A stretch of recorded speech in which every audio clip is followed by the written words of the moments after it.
Following Sonic Adventure's successful 1998 release, Sonic Adventure 2 would see release on June 18, 2001, only 5 days before the series' 10th anniversary, making this the first anniversary title. It would also be the last Sonic game released for a Sega console, as shortly after this game's release, Sega would stop production of the Dreamcast and unfortunately drop out of the console market. So Sonic Adventure 2 would see a re-release on the GameCube as Sonic Adventure 2 Battle. While Sonic on Nintendo consoles is something pretty much everyone is used to at this point, back then, Sega releasing games on Nintendo platforms was something unheard of, especially considering how they were pretty much rivals throughout the 90s. Anyways, Sonic Adventure 2 would go on to become one of the most critically acclaimed 3D Sonic games, and one of the most notable games in the series. Of course, just like its older brother, Sonic Adventure 2 would be the subject of an opinionated pendulum shift, with it being looked at in a more negative light. Many say it's overrated, or the first bad Sonic game, cause if you didn't say that about the first Sonic Adventure, you might as well say that about this one. And, as you can imagine, this pretty much stems from fanboys leeching off the opinions of popular internet personas. Because after all, the gaming community sure does love its herd mentality. Well, whatever. I do want to mention that this game was one of my earliest memories with the series, and while I can't say that this was the first Sonic game I've played, I can confirm that this was the game that got me into Sonic to begin with. But that was 9 years ago. Now, when it comes to games from my childhood, many of them, even though they hold a lot of personal nostalgic value, don't hold up very well, and the nostalgic value is just a novelty. Now, granted, there were also games that were nostalgic, but do also hold up as well. Pac-Man World 2 and Mario Sunshine come to mind. And then there's the Bionicle game, that if my memory serves me correct, is probably the worst game I've ever played. Even Sonic Adventure is a nostalgic game, and I can definitely point out some issues that game has. I still like it a lot, and I can also point out things it does right that make it a good game to me, but you get the gist of it. So, looking at Sonic Adventure 2 on an objective standpoint, does it hold up? Well, after replaying the game for this review, and to get footage as well, I can definitely say, yes! Yes, it does. In fact, I might as well get to the point and say that so far in my re-evaluation of the Sonic series, this may be my favorite 3D Sonic game, if not, then at least one of my favorites. Now, before you roll your eyes and click on that back button, give me a chance to explain my point of view, as I have many reasons to contribute to this outlook, starting with the story. The plot goes as follows. Eggman infiltrates a military base in search for a secret project made by his late grandfather Dr.Robotnik, when he then stumbles upon Shadow, a life form created by the previously mentioned scientist. Shadow seeks revenge on humanity after an event that took place 50 years prior, resulting in the death of a close friend. Shadow then informs Eggman to meet him on the space colony Ark. Shadow then goes on to steal a Chaos Emerald from a bank, to which the government confuses him for Sonic. The military then arrests Sonic, but then Sonic escapes the military's confinement, only to then come face to face with Shadow. But before Sonic can get any smack out of Shadow, Shadow uses the Chaos Emerald's power in a technique known as Chaos Control, overpowering Sonic's speed and then warping away. Sonic is left to be arrested once again, and is taken to Prison Island. Meanwhile, Knuckles and a bat named Rouge are fighting over the Master Emerald until Eggman comes by and snatches it away from them, forcing Knuckles to break the Master Emerald, resulting in both searching for the Master Emerald shards. Also, Rouge goes on to join Eggman and Shadow's cause as an ally, only for it to be revealed that she's a government agent sent out to spy on them. Knuckles also goes on to join Sonic's team, but that's to be expected. Tails and Amy arrive on Prison Island in an attempt to rescue Sonic from imprisonment. Eggman, Shadow, and Rouge are also on Prison Island in search of the Chaos Emeralds, but they don't do it without setting up bombs, eventually forcing the two parties to escape, before the island eventually blows up. Eggman then uses the Ark to destroy half the moon in a demonstration, sending the whole world in a shock and terror, leading Eggman to demand control over the world, while also setting up a timer till Earth's destruction. Sonic, Tails, Amy, and Knuckles are now brought into the limelight to take on Eggman's scheme once more, bringing us back to that classic Sonic and Friends vs. Eggman motif we've come to know since day one. That is, however, until the very end where the situation drastically alters, to which both parties have to join forces, but we'll get to that later. And that's my basic yet long-winded summary of Sonic Adventure 2's plot. Sonic Adventure 2's story on both a conceptual and execution standpoint is really good.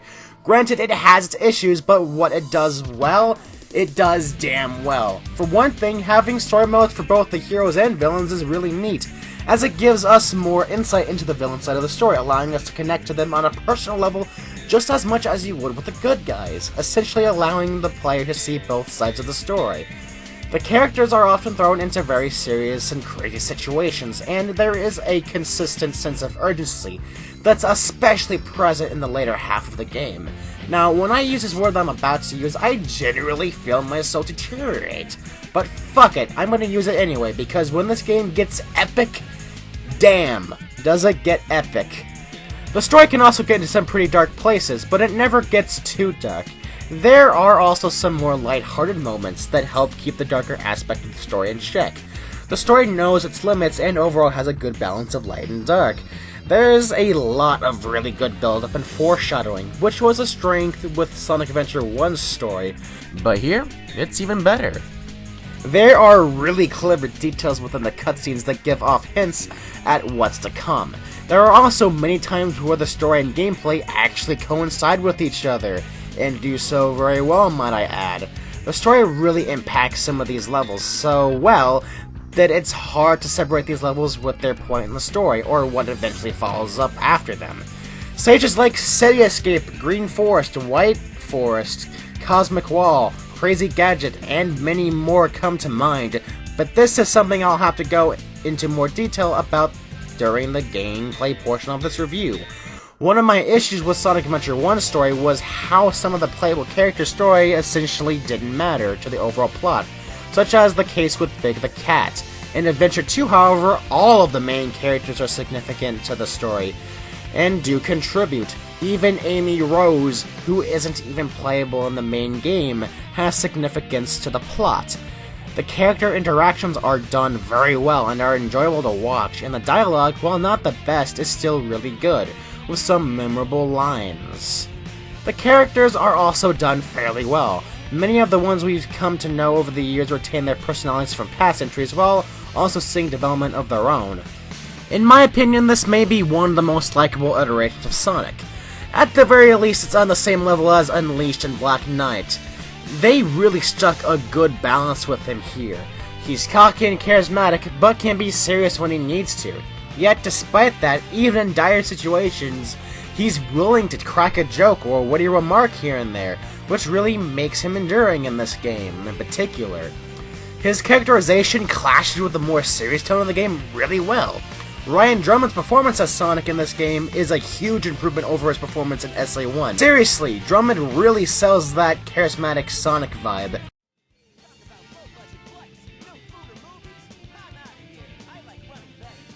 Tails continues his development from Adventure 1. In Adventure 1, Tails' arc was about becoming more independent and not relying on Sonic. This game furthers that by having Tails go out of his way to save Sonic from the heavily armed prison island, basically showing us how far the character has gone, and I really like that. I just like how he takes part in the action and doesn't just sit in the sidelines. There are some disagreements about him using the mech in this game, and I do understand why some people dislike that, but I don't mind it at all, mainly in terms of the narrative and context. The stakes here are pretty high, so why wouldn't he bring out the big guns? Also, Tails is a mechanic, so if anything, him using a mech isn't too far-fetched and is pretty much in character. Connor Bringus returns to voice him, and he does a good job of making him sound like a young, intelligent boy. Also, his line delivery here is better than it was in Adventure 1. I retain my opinion of Knuckles from Adventure 1 here. I like his down-to-earth personality as well as the way he contrasts with Rouge. He went through a bit of a voice change though, being voiced by Scott Dreyer instead of Michael McGarren. I personally prefer Scott Dreyer, but they're both good in conveying that whole tough yet down-to-earth personality. Amy's role in this game is significantly more cut down, and she isn't as focused on as much here as she is in Adventure 1. In fact, she's the only one of Sonic's returning friends who isn't even playable in the main story. That being said, she still decently contributes to the plot. I don't have much to say about her, other than she's handled pretty decently, and Jennifer Dullard might be the best voice she's had in my opinion, being able to convey that cutesy personality without being too obnoxious with it. But then you have Eggman, and oh boy, this might be my favorite version of Eggman. He's an absolute badass and an intimidating villain. One thing to note about him is that he takes a more direct action in this game than he has in any game before or since. One of the things that helps contribute to this is that this is the one and only time Eggman is playable in a main series Sonic game. Him being playable helps to further this direct approach to his character. As a villain overall, he works so well. He's very menacing and threatening, but not just because he sounds threatening and menacing, but because his actions exemplify that. This is one of the few times he comes close to killing Sonic. To further elaborate, during the Space Colony Arc section of the story, Eggman captures Amy and has her at gunpoint, threatening to kill her unless Sonic hands over the Chaos Emerald. However, being suspicious of the Emerald possibly being fake, and Sonic's almost cocky-like willingness to hand over the Emerald, he traps Sonic in a capsule, catching Tails off guard to the point to where he asks Eggman how he knew it was fake, basically manipulating Tails into revealing that it's a fake Emerald. Then, once acquiring this information, he then sends the capsule that Sonic is trapped in into space, with it set to detonate and kill Sonic. So, basically, he utilized his 300 HQ. Yeah, I really love this scene, mainly due to its overall dramatic tension, and it really shows off how much of a great villain Eggman is. And that's not mentioning all the other crazy shit he does. Breaking into a heavily armed military base by himself, orchestrating a bombing on the entirety of Prison Island, and using the Eclipse Cannon to destroy part of the moon while broadcasting it to the world in an attempt to make a point. Yeah, he isn't screwing around this time. And you just gotta appreciate his voice and line delivery. You little thieves.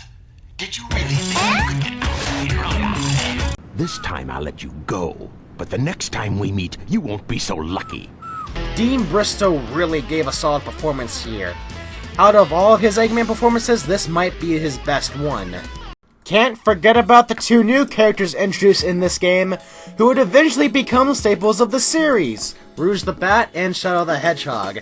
These two characters are a bit of a curious case. Shadow more so than Rouge, however with Rouge the fanbase's opinion of her falls into these three particular categories. Either you like her for her characterization, or you dislike her because you see her as furry fanservice. Or you like her because she is furry fanservice. Now, I'm not saying that these are the only reasons why people like or dislike her. I'm pretty sure there are more variables that play into that. I do feel that writing her off as just furry fanservice is really selling her short. I honestly really like Rouge. I admittedly like her character's design. Not for obvious reasons, I just find her design fun to look at. I really don't know how to describe it. I mainly like her characterization. I find her charismatic and cunning personality to be enjoyable. Lonnie Manelli does a really good job voicing her too.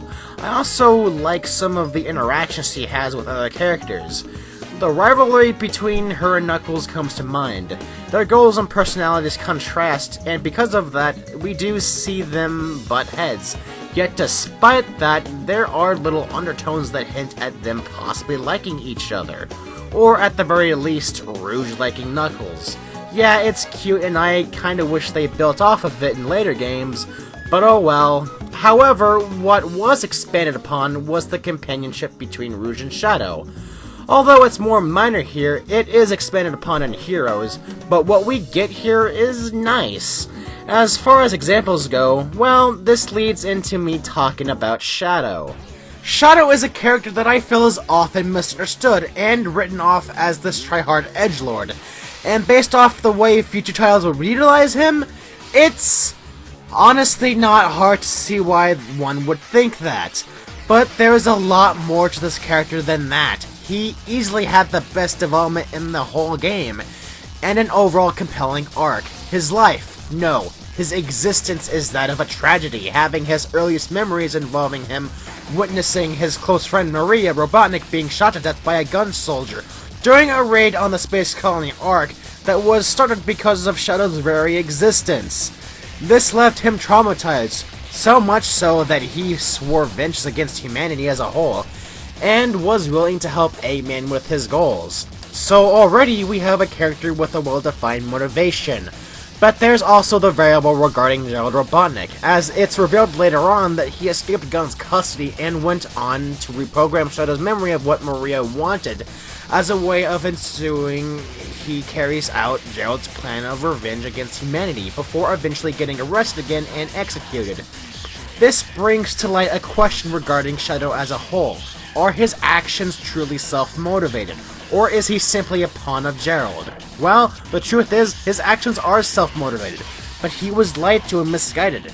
Brings me to mention a certain aspect of Shadow's character. Now, yeah, Shadow is the stone-cold kind of guy who would be willing to curb stomp and spit on anyone who would get in his way, while also calling them a bad name. But really, the core of his character is, well, friendship. And this isn't just shown through his motivation to get back at humanity for the death of Maria, but also through his loyalty to his comrades. During the segment where all the characters had to escape Prison Island before it got blown up, Rouge ends up getting trapped inside a base, and Shadow senses that she's in trouble.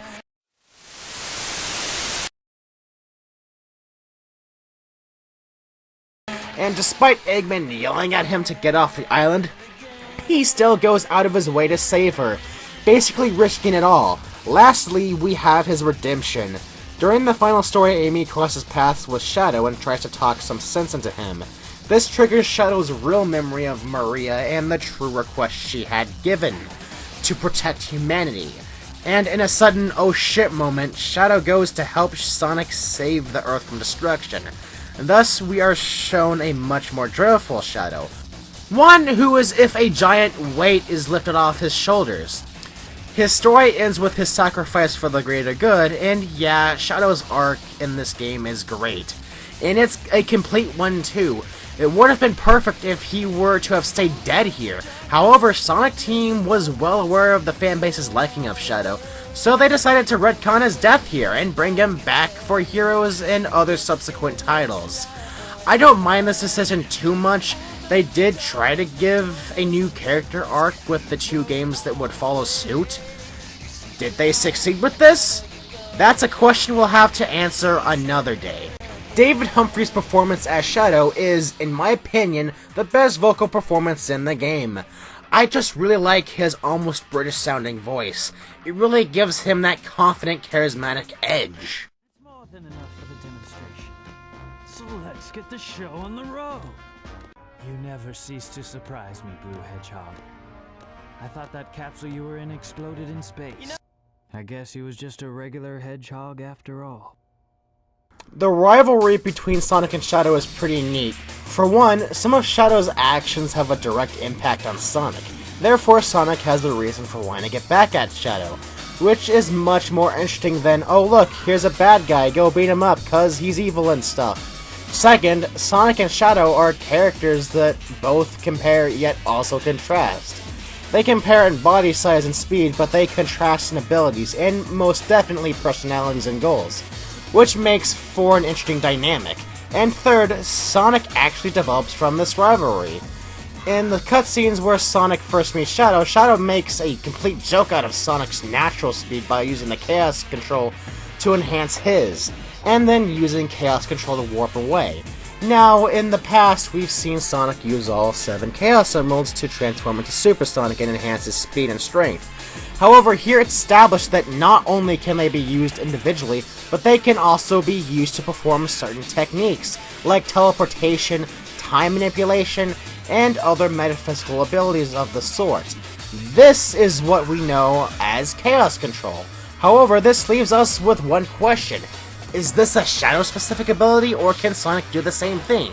Well, going back to a particular cutscene I mentioned earlier, where Eggman traps Sonic inside a capsule and launches him into space, with the capsule set to explode, all Sonic has with him is the fake emerald that Tails made. he remembers what Tails said about how it, despite not being as powerful as a regular emerald, it still contains the same properties, and reflecting on what Shadow did earlier, this leaves Sonic to question if he can do the same thing. So he attempts it, and it basically saves his life. I know it may seem like a bit of a Deus Ex Machina, but it's a cool one, and it does feel rewarded, especially since it was built up to. Sonic essentially learned something new from his rival. And if you're playing as Shadow during the Sonic vs. Shadow fight, you get to see Sonic use Chaos abilities during the fight. And on that note, the final Sonic vs. Shadow fight may be one of my favorite rival battles in the series, if not my favorite. Granted, we do get rival battles in later games that are more polished and better on a gameplay and stylistic standpoint. Hell, Generations has a better rendition of this boss fight, but this fight had the benefit of having a strong narrative behind it. So the characters, stakes, and context are where the fight is at its strongest. But its atmosphere and music are amazing, and the gameplay of the boss fight is still pretty good. I overall think the story is pretty great, but it's not without flaws. There were a couple of plot holes here and there. Timer for 15 minutes. Let's go, Rouge. 5 minutes should be plenty. Here I go.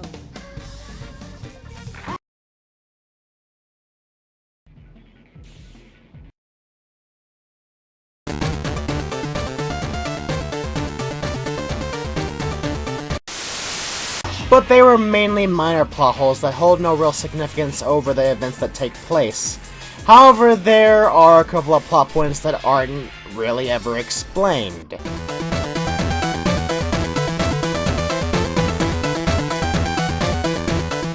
Yeah, in general, some aspects of the plot are messy, but the good definitely outweigh the bad, and overall, I consider Sonic Adventure 2 to have one of my favorite Sonic stories. The cutscenes are a significant improvement over the ones in Adventure 1, though I will admit the motion capture animation tends to look odd, but I do like a lot of the animations here, and overall, I like how expressive the characters can be. To be honest, I prefer the animation that's present here as opposed to the rather static animation in modern Sonic games. And to add on, the cinematography here is surprisingly pretty good. It does a good job at establishing the mood and atmosphere, and overall adds to the game's personality. One thing I have to heavily criticize, however, is how terrible the audio mixing can be. Is everyone alright? We should be landing soon. The hatch doors are Don't open. sweat it, Knuckles. The only thing in the cargo bay are those What do you Master mean, don't Emeralds. sweat it? Right? Land the Knock shuttle it and off, let me Knuckles. out. We're gonna crash this thing if you keep that up. Either the music is being played louder than the dialogue, or the characters talk over each other. It's honestly inexcusable, and it doesn't help that none of the ports attempt to fix this. In fact, from what I've heard, the Steam and current-gen ports may have actually made it worse. The graphics are good for 2001 standards. With the art direction, well, the first Sonic Adventure had an art style that, in my opinion, perfectly blended realism and cartoony. Sonic Adventure 2 leans more towards realism, but that doesn't make it any less fun to look at. Far from it. The environments are filled with many neat details that not only serve the game's visual fidelity, but also occasionally add on to the quality of the level design. The soundtrack takes a rather different approach than it did in Adventure 1. In Adventure 1, the music was based around the environments, and as a result, the variety was quite strong. Here, the music is based off of both the level and the character featured in the level. Each of the main playable characters are attached to a specific genre, whether it be rock, pop rock, rap, jazz, industrial, and early 2000s edgy techno. While this is kinda neat that it emphasizes Adventure 2's character-oriented identity, it does mean that the soundtrack isn't nearly as varied. But that doesn't mean that there isn't variety. In fact, there still is a variety within the compositions themselves. Many of the songs are really good, and some of the best ones are on par with some of the best in SA1. And in general, the music does a good job of fitting the situations.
Moving on to gameplay.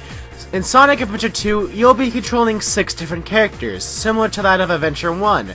However, unlike Adventure 1, where each of the 6 characters have their own playstyle, in Adventure 2, there are only 3 playstyles, with each one being shared by 2 characters. Speed levels for Sonic and Shadow, Run and Gun for Tails and Eggman, and Treasure Hunting for Knuckles and Rouge. To correct something I said in my Adventure 1 review, I referred to that game's method of multiple playable characters as fundamentally flawed, which is honestly closed-minded of me, as a system like that can work in terms of both gameplay and storytelling. Sure, it wasn't perfect, but it did add another layer of mystery to the plot and made revisiting environments interesting. It overall added a layer of depth to the game's world. With that said, where Sonic Adventure 1's system worked on a basis of interconnectivity and uniqueness, Adventure 2's system works on a basis of variety and refinement.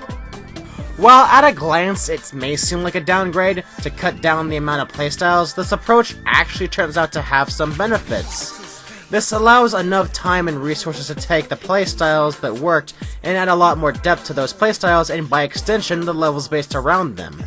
So with that said, how about we talk about these playstyles? Starting with what is admittedly my least favorite of the batch, the treasure hunting stages. I actually prefer these over the ones in Adventure 1. They control way better, feeling a lot more smooth and natural. The environments here are also fun to explore, especially with all the neat set pieces. Not to mention, they also take good use of Knuckles and Rouge's abilities. My favorite of these stages are Pumpkin Hill and Meteor Herd, simply because I love their aesthetics, and I just find them fun to run around.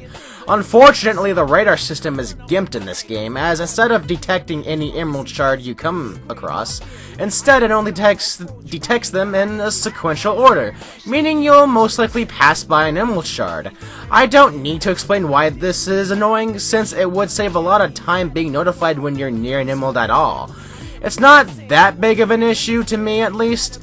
There are, however, 2 particular treasure hunting levels that I can't stand. For one, there's Death Chamber, which is a stage connected by a series of hallways that I find really tedious to go through.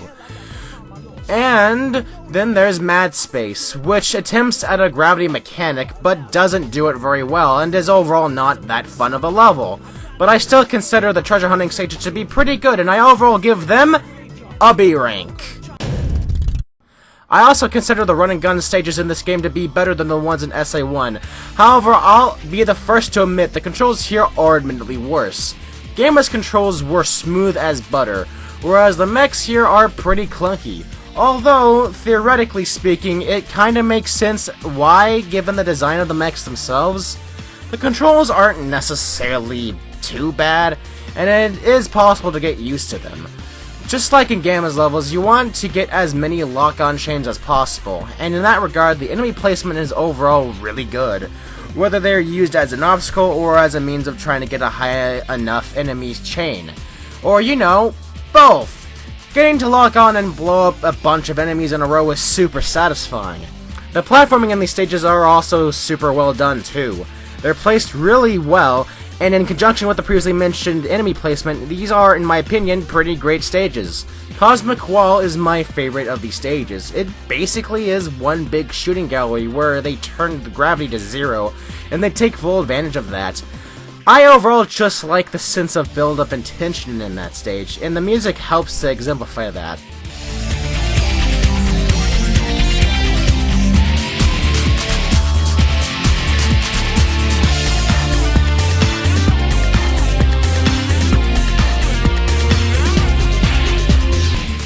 Overall, I give these stages an A rank.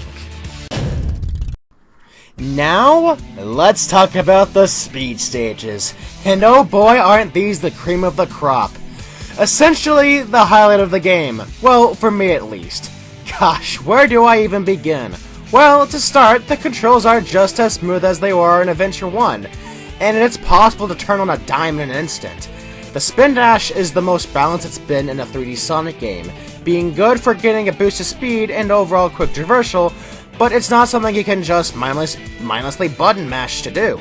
The somersault is only really a level design specific maneuver, but it is useful for taking out enemies, and if you jump while somersaulting, you can do this little flip that's always fun to do. The homing attack is better than it's ever been. It feels so good to use, and the different little animations Sonic does after performing homing attacks are definitely a nice touch. Not to mention, it's also super satisfying to home in on an enemy and have them blow up into smaller chunks. And the sound that accompanies this certainly helps. And to add on, the homing attack chains are super satisfying, especially when they're utilized as a means of reaching alternate pathways. The light speed dash returns as an obtainable ability once again, however, instead of having to charge it up, you can simply just walk to a trail of rings, press the action button, and just zip right through. However, it's a little bit finicky since it's tied to the action button, so you might end up accidentally somersaulting or bounce attacking instead of light dashing. And yeah, this leads to one issue I have with these stages. Why the fuck did they feel the need to tie multiple abilities to one specific button? The Dreamcast had 4 buttons. You could at least have utilized them. I get that this was done to retain that same level of simplicity Sonic's always had, but sometimes you have to sacrifice a little bit of simplicity for the sake of functionality. But hey, it does work most of the time, so it's not that bad. One new move Sonic gets in this game is the Bounce Bracelet. This move is great as a means of getting to a higher platform, being utilized as a quick descension, or as a means of gaining momentum on a downward sloping rail. Yeah, I really like this move, and the uses related to it. But oh boy, the level design is really freaking good. One thing to note is that this game is considerably more linear than previous entries, but that's not to say there aren't some parts where the game opens up, as well as the alternate pathways present within later stages. While I do find myself to prefer the more open-ended level design, I think the linear approach here is superbly handled. One thing that supports this is the strong variety. Every stage has something new to offer, whether it be an obstacle or mechanic that you interact with. And with Sonic and Shadow's flexible nature, there is a certain amount of tangibility to all this. This is a very spectacle-driven game, and for that matter, let's talk about City Escape. This stage has quite a legendary status in Sonic's history, and isn't just because of how damn catchy the song is, but also because it's just the perfect opening level, as it does a good job of conveying the game's basic mechanics in a non-verbal manner, as well as doing a swell job of enthralling the player into the setting. One aspect I want to analyze about it is the variety. You start off riding a piece of the helicopter as if you were snowboarding down the streets of San Francisco, jumping off of multiple ramps, pulling off tricks along the way. Then you run through a park area only to run down on the side of a building, and then you're chased by a giant truck. All this happens within the span of one stage, and the variety doesn't end there. Whether you're jumping off rockets, swinging on vines, messing with gravity, or other stuff like that, you're constantly thrown into crazy scenarios. And in general, the variety is top-notch. But remember earlier when I mentioned how the story sometimes bled into the gameplay? Yeah, why don't I talk about that right now? Going back to City Escape, what preceded the level was a cutscene involving Sonic escaping Gun's captivity. And the level has Gun's forces constantly pursuing Sonic. That includes the previously mentioned truck. Or how about Crazy Gadget, where Eggman is taunting Sonic over the Ark's intercom, threatening to kill Amy if he doesn't arrive on time with the emeralds.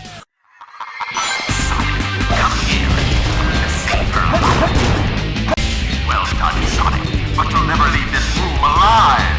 Ha-ha! With that constant feeling of tension throughout the stage, with the gravity platforming section at the end having this feeling of disorientation. That same sort of disorientation one might feel with the uncertainty of their friend's fate. So in a way, basically conveying emotion through the gameplay and level design. Or how about Green Forest, where Sonic finds out about the bomb on Prison Island, kicking the level off with a frenzied attitude, with the timer counting down and the frantic rock music that pretty much inclimates the whole idea of trying to escape an island before it blows up. I could go on and list more details like White Jungle, Lost Colony, or Cosmic Wall, but you get the picture. Details like these really make Adventure 2 feel all the more tangible. Last thing about the Sonic and Shadow levels I want to mention is a brand new staple introduced into this game: rail grinding. This wouldn't just be a staple in Sonic, but a staple in 3D platformers in general. Whether it be Ratchet & Clank, Sly Cooper, Scalar, etc. So many 3D platformers had rail grinding sections, and this game basically started that trend. Hell, Rail grinding was so much of a big deal in this game that Sonic needed new shoes, designed by Soap by the way, to be able to grind. To explain how rail grinding works, when on a rail you can press the action button to crouch as a way of gaining speed on a rail. However, this only really works if your position on the rail is in correct alignment with the trajectory of the rail you're on. You control your position with the left analog stick. Correctly rail grinding can allow you to accumulate an immense amount of speed, and you can pull off certain tricks by jumping off the rail at precise moments. Personally, I love the rail grinding in this game. I love all the things you can do with it, and I really like how it's organically intertwined with the levels. Seriously, they put rails in places they didn't even need to. I just love that. That said, there is one particular flaw in regards to rail grinding: rail switching. You can switch from rail to rail by pointing the left analog stick to either left or right and pressing the jump button. The problem here is that sometimes you'll completely jump off the rails because this is utilizing a button specifically for jumping. Once again, another flaw they could have avoided by utilizing another button. But just like before, this is something you can get the hang of. Some of my favorite levels in this game mostly involve rail grinding. Levels like Rail Canyon and Final Rush. But Final Rush stands out as one of my favorite Sonic levels. It's full of so many alternate pathways, and it also introduces those vertical rails that, depending on how precise you jump off of them, you can get sent really high into the sky. And there is an entire platforming section that utilizes these, and it's just so satisfying to correctly pull off these jumps and skip a couple of chunks of the stage. Overall, the speed stages are a blast to play, and I easily give them an A rank. Now, let's talk about the one thing you've all been waiting for me to talk about. The Chao Garden.